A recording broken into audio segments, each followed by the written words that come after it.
Dore inyungu eshatu zo kugisha inama Imana. Amen. Mbere yo kutangira umushinga wawe banza ugisha inama Uwiteka. Nugisha inama Imana, inyungu ya mbere ntabwo uzicuza. Ntabwo uzagira ari imbere ngo ugonge igikuta cyangwa ugwe mu bihombo nurangiza ngo wicuze. Turasoma igitabo cya mbere cy'Ingoma 14:8. Bibiliya iravuze ngo Abafilisitiya bumvise ko Dawidi yimikishijwe amavuta ngo abe umwami wa Isiraheli yose. Abafilisitiya bose bazamurwa no kumutera. Dawidi abyumvise arabasanganira. Umurongo w'9. Icyo gihe Abafilisitiya baraje buzura ikibaya cy'Abarafa. Umurongo w'10. Dawidi agisha inama Imana ati, nera Abafilisitiya uzabangabiza. Uwiteka aramusubiza ati, genda kuko nzabakugabiza. Nimwakire neza ijambo ry'Imana. Muvandimwe, abantu benshi bari mu ngaruka. Abantu benshi bagisha inama Imana aruko imbere byanze. Wabanje ukayibwira, wabanje ugasenga mbere yuko winjira mu rugamba. Yesu ashimwe cyane. Wiza kureba Imana kuko byanze, ahubwo vugana nayo mbere yuko ugenda. Banza usenge, Imana ibanze kugira inama. Naga inama iba nyuma, inama iba mbere. Wikwibuka Imana kuko bikuyobeye. Wikwibuka Imana kuko ugeze imbere ugasanga ari uko byanze. Oya, banza ugisha inama Uwiteka. Ntabwo urusha Dawidi kurwana, nta nubwo urusha Dawidi intambara. Dawidi yari umunyentambara, ari umuntu uzi kurwana cyane. Ariko yaravuze ngo jye ntabwo ushobora kumenyera intambara, kuko irwana intambara kandi ikazitsinda n'Uwiteka. Abanza kwigisha inama. Yesu ashimwe cyane. Inyungu ya mbere nuko tutajya twicuza iyo tugeze imbere. Umva inyungu ya kabiri rero. Inyungu ya kabiri yo kugisha inama Imana nuko twinjira mu kintu dufitiye amakuru. Haleluya.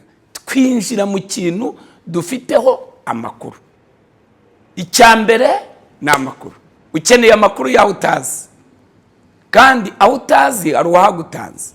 Uwagutanze ninde rero? Nibera hose icyarimwe. Yesaya 6:6. Imana yicara mu ijuru ikarambiriza mu isi. Imana rero yegera uyibaze mbere yuko yinjira mu kintu.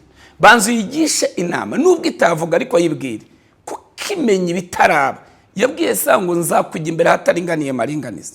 Wabanje ukayigisha inama, wisa n'ama experience.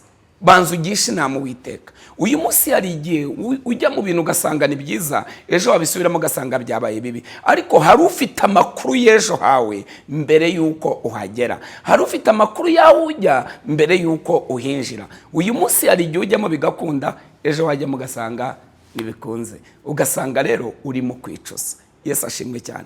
Inyungu ya gatatu yo kugisha inama Imana nuko birangira ufite amashimwe. Mbese ukeneye amashimwe? Ukeneye amashimwe mu byo ukora? Ukeneye amashimwe mu byo uvuga? Ukeneye amashimwe mu mushinga wawe? Ukeneye amashimwe muri fiyansaye yawe? Ukeneye amashimwe mu kazi ukora? Ukeneye amashimwe mu mushinga wa business ugiye gutangira? Ese ukeneye amashimwe? Haleluya. Muri ririya shuri ugiye kwiga, ese ukeneye amashimwe? Niba ukeneye amashimwe rero, inyungu aho zituruka kuri umwe wenyine, n'Uwiteka.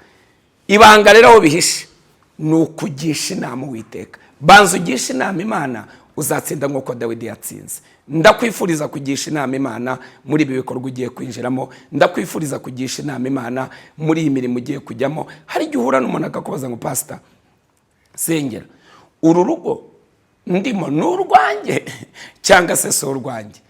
N'urwaye kuko wamaze kurujyamo. Kuko Bibiliya ivuga ngo icyo Imana yafatanyije he kugira ugitandukanye. Nta kindi aho ngaho. Burya wakagombye kuba waragishije inama Imana, wakagombye kuba warasenze mbere yuko urujyamo. Ngaho isengesho usenga wamaze kurugeramo ni isengesho ryo kuvuga ngo Mana nkomereza urugo. Si isengesho ryo kubaza ngo mbese Mana ni urwanjye cyangwa se urwanjye. Ni urwawe kuko wamaze kurujyamo. Ariko burya iyo uza kwivugana nayo mbere, ibintu byari kuba ari uburyohe. Ntabwo wakagombye kuba uri muri ibi bihe wakagombye kuba waragishije inama mbere. Uyu munsi wa none ndakwifuriza kugisha inama Imana mbere yo gutangira umushinga wawe. Habwa umugisha n'Imana, icyubahiro cy'Uwiteka Imana Nyiringabo nikikubeho. Amen.